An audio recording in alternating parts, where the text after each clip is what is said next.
बिस्मिल्लाहिर्रहमानिर्रहीम। मेरा नाम है आतिफ रियाज शाहिद। आप तमाम लोगों को एक मरतबा फिर अपने यूट्यूब चैनल पे खुशामदीद कहता हूँ। कुछ न्यूज़ गर्दिश कर रही है सोशल मीडिया पे। एक नहायत ही अफसोसनाक खबर है जो पाकिस्तान के अंदर इस वक्त ट्रेंडिंग के ऊपर है। वो अरशद शरीफ जो कि एक नामवर सहाफ़ी है पाकिस्तान के, उनका बेदर्दी से कत्ल जो है वो बहुत सारे सवालात को जन्म दे रहा है कि क्या इस तरीके से पुलिस का भी किसी भी सस्पेक्ट को कत्ल कर देना किसी तौर पे भी जायज़ है? क्या ये यूनाइटेड नेशंस के जो असूल हैं क्या उनकी खुली खिलाफ वर्जी नहीं है, और क्या यूएन को इसके ऊपर एक्शन लेना चाहिए या नहीं लेना चाहिए?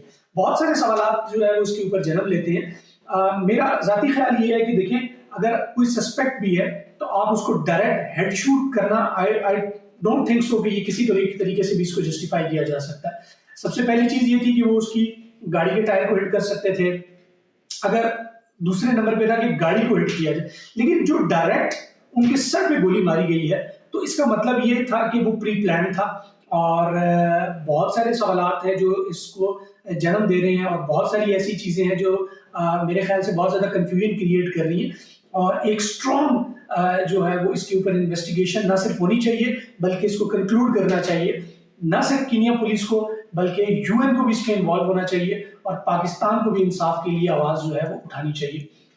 अब बात ये करते हैं कि चाहे कीनिया में तो जो अरशद शरीफ के साथ हुआ वो एक अलग स्टोरी है, लेकिन सबसे जो मैं जिसके लिए आज की ये हम वीडियो बना रहे हैं और इसके ऊपर बात कर रहे हैं, हालांकि हमारी ज़्यादातर कोशिश होती है कि पॉलिटिक्स के ऊपर बात ना की जाए, ज़्यादातर हमारी बात कोशिश होती है कि हम उन चीज़ों पे बात करें जो पर्सनैलिटी को ग्रूम करने के हवाले से हो, जिनसे आपकी ज़िंदगी बेहतर हो सके। तो इस टॉपिक पे मजबूर होकर मैंने वीडियो इसलिए बनाना चाहिए कि इसको थोड़ा सा हम लिंक करेंगे अदम बर्दाश्त के साथ, कि हमारे मुआशरे के अंदर जो अदम बर्दाश्त है वो कितनी तेजी के साथ बढ़ता जा रहा है। यानी कि हम किसी सूरत भी किसी का भी ओपिनियन डाइजेस्ट करने के लिए तैयार नहीं है, किसी के भी ओपिनियन को हम मानने के लिए तैयार नहीं है। हर शख्स अपनी एक राय रखता है और उसको अपनी राय कहने के लिए आज़ाद होना चाहिए। और पाकिस्तान के अंदर बदकिस्मती से सहाफ़ी जो है वो बिल्कुल भी महफूज नहीं है। अगर हम माजी में देखें तो हामिद मीर पर भी जानलेवा हमले हुए, इसके अलावा भी सहाफ़ियों के ऊपर जो है वो बहुत सारे अटैक्स हुए, लेकिन उसके ऊपर कोई एक्शन नहीं लिया गया, कोई भी जो है वो उसका कंक्लूजन नहीं हुआ, और जो भी कल्प्रिट्स थे उनको कोई सजा नहीं दी गई। ये एक इंतहाई अफसोसनाक अमल है। मेरे ख्याल से हमारे मुल्क का जो कानून है उसको भी इसके ऊपर हरकत में आना चाहिए, और उसको भी ये देखना चाहिए कि मुल्क के अंदर जो जुल्म, जो अदम बर्दाश्त तेजी के साथ बढ़ रही है, इसको कैसे रोका जाए। हमारे यहाँ कुछ मजहबी जनूनियत भी बहुत ज्यादा है, मतलब मैं कुछ चीजें ठीक है, लेकिन बहुत सारी चीजें ऐसी हैं जो कि इस्तेमाल किया जाता है मजहब को, और वो अदम बर्दाश्त जो है वो अपने पर्सनल, जैसे कि आप श्रीलंका देखेंगे, श्रीलंका के जो एक शहरी था उसको किस बेदर्दी से सिर्फ मजहबी जनूनियत के अंदर जो है वो अपने पर्सनल इंटरेस्ट के ऊपर जो है वो उसको जिंदा जला दिया गया। तो मेरे ख्याल से हमारा मुआशरा जिस तरफ जा रहा है, जितनी अदम बर्दाश्त की तरफ जा रहा है, और जिस तरीके से हम ना किसी के ओपिनियन को बर्दाश्त करते हैं ना किसी शख्स को बर्दाश्त करते हैं, तो ये जो कल्चर है ये हमारी सोसाइटी के अंदर बड़ी तेजी के साथ जो है वो बढ़ता जा रहा है। सहाफ़ी अपनी बात कहने में आज़ाद नहीं है। लोग जो भी अपना ओपिनियन रखते हैं वो उसको कहने में, चाहे वो सोशल मीडिया हो चाहे वो मेन स्ट्रीम मीडिया हो, दोनों की सूरत में जो रिजल्ट है वो ऐसा होता है कि उसमें खौफ तारी कर दिया जाए कि कोई बंदा भी उसकी मीडिया पर्सन, मुझे इस फील्ड के अंदर तकरीबन 13-14 साल हो गए, तो मुझे इसके हवाले से पर्सनली बहुत दुख है कि जो एक सहाफ़ी बरादरी है या जो एक जर्नलिज्म है पाकिस्तान में, इन चीज़ों को देखते हुए क्या कोई शख्स, क्या कोई पेरेंट्स जो हैं वो अपने बच्चों को इसलिए सहाफ़ी बनने के लिए छोड़ेंगे कि कल को वो हामिद मीर और अरशद शरीफ की शक्ल में जो है उसका रिजल्ट उनके सामने आए। हामिद मीर के जिस्म में आज भी वो गोलियां मौजूद हैं। अरशद शरीफ का किस बेदर्दी के साथ जो है वो कत्ल कर दिया गया।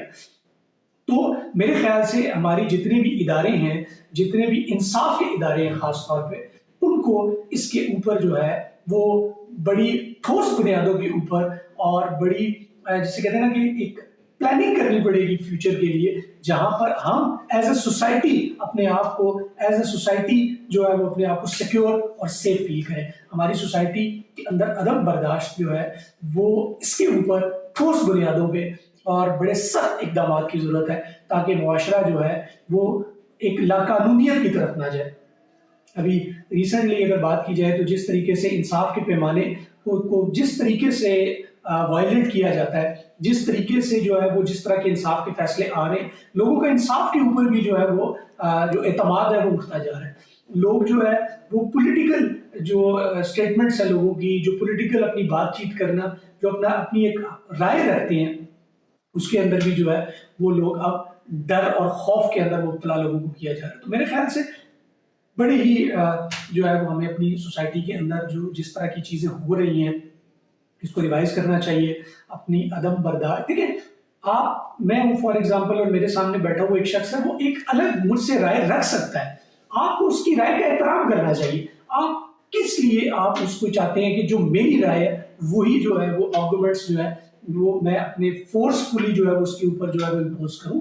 دیکھیں ہر شخص کی اپنی ایک رائے ہے اور اس کو اس حد تک رکھنا چاہیے۔ وہ پرسنل گرجز میں تبدیل کر کے اور بعد میں ان کے رزلٹ یہاں تک لے آتے ہیں تو بہت ہی افسوسناک ہے۔ تو میں بالکل لاسٹ پہ صرف یہی کہنا چاہوں گا کہ خدا را عدم برداشت سے باہر نکلیں، لوگوں کو برداشت کرنا سیکھیں، لوگوں کی اوپینین کو بیئر کرنا سیکھیں، ان کو اسپیس دیں، فریڈم دیں کہ وہ اپنی بات کر سکیں۔ اس طریقے سے معاشرے میں بہتری آتی ہے۔ لیکن جس طریقے کا کلچر جو ہے وہ ہمارے اندر جو ہے وہ معاشرے کے اندر انٹروڈیوس کروایا جا رہا ہے، اور بڑی تیزی کے ساتھ اس کو ایک کافی ٹائم کے بعد یہ اتنا آگے جا چکا ہے کہ جہاں پر مجھے اس بات کا خدشہ ہے کہ یہ جو سوسائٹی ہے یہ بالکل ایک لاقانونیت کی طرف نہ جائے، ہر شخص جو ہے وہ قانون کو اپنے ہاتھ میں نہ لے۔ اگر ایسا ہوگا تو اس معاشرے کا، اس سوسائٹی کا، اس قوم کا کوئی مستقبل نہیں۔ اپنا بہت سا خیال رکھیں، اگلی کسی ایپیسوڈ کے ساتھ آپ سے دوبارہ ملاقات ہوگی۔ اللہ حافظ۔